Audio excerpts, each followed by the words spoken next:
Hey y'all, it's Sean Reddy of the Keller Williams Reddy Group, and I am here, of course, with my chief economist, Everett Reddy, also of the Keller Williams Reddy Group, and we're bringing you the latest market stats for Tampa Bay as this extreme sellers market rages on.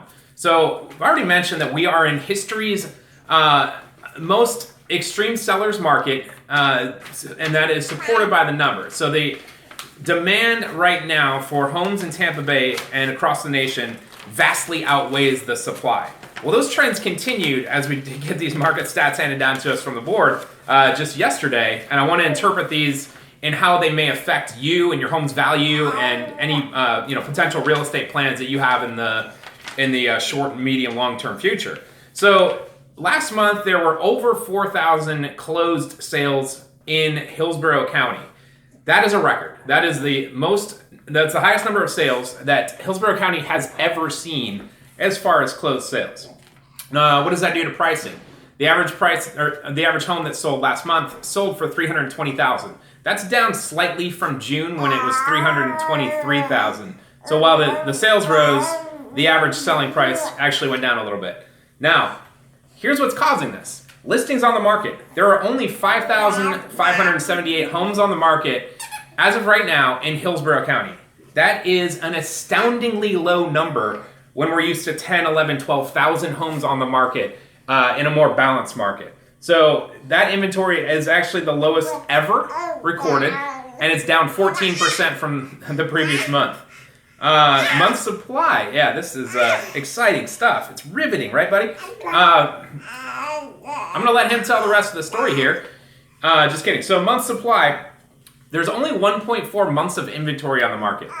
Again, an astoundingly low number.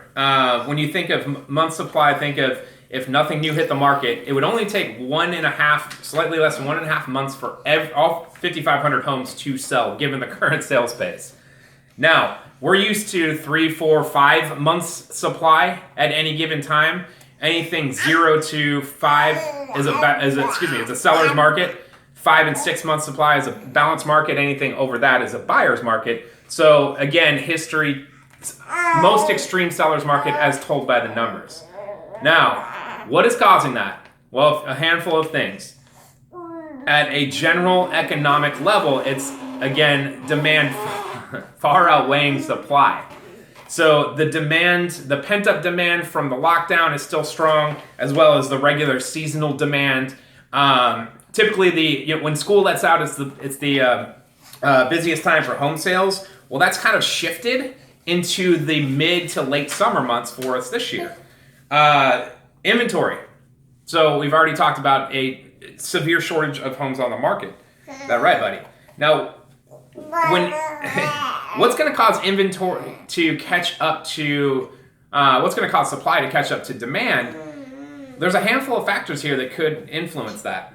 Number one, with interest rates being at record lows, and in some cases, 15-year mortgages under 2%, the demand's going to remain strong. People want to move, people want bigger homes, they want to get away from the city. They're going to take advantage of those interest rates. So we need to see mortgage rates go up in order to curb some of the demand. We don't necessarily want that because that's not going to help too many folks in the industry or our home prices here in Tampa Bay. New construction. We saw about a decade of lost new construction during the recession. That's going to be very, very challenging to catch up to. Home starts are typically in the 1 million per year range nationally. We were seeing 400, 500, 600 home starts nationally from about 2009 to 2019. Again, it's going to take a long time for that to catch back up. And then here in Tampa Bay, of course, you have the outskirts where you can develop big plots of land. As far as interior, I mean, you're kind of relying on builders to settle down, buddy. Builders to get a hold of properties on a one by one basis, so that's not really going to help much there. What else might bring the supply up? Well, more people deciding to move.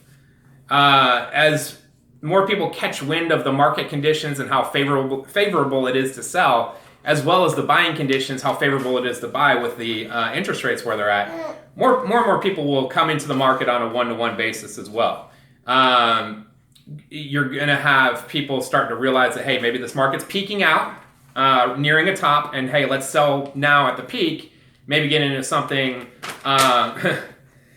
maybe get into something smaller, maybe get into something more affordable, or maybe upsize because we can get the same mortgage payment on a bigger home because of the way the interest rates are. Finally, what I think is going to impact the future supply the most and tip the scales back into the balance of buyer's market are forced sales. We're going to see more and more forced sales as this pandemic plays out for a variety of reasons. Of course, unemployment is going to force more sales, already has, not on a grand scale. The biggest factor here is going to be, hello, mortgage forbearance agreements coming to an end starting next month. So these 6-month mortgage forbearance agreements that were... Can I talk? You got this. These 6-month mortgage forbearance agreements that began in March are due in September. So now we're going to be seeing more and more people who are under forbearance have to sell their homes because their lender is calling for 6 or 7 months worth of payments all at once. Most people can't do that, so they're going to be forced to sell. They're going to have the equity to do so, so we're going to see more and more homes hit the market because of that. That is pretty much where we stand right now market-wide. Now, that's a macro look. If you want something more micro or more detailed to your neighborhood, always feel free to reach out. Here to help, here to be your economist of choice, and love your referrals. So thank you for all of you who sent referrals in the month of July and so far in August. Really, really appreciate that. That keeps this man fed, and let us know how we can help. We'll see you.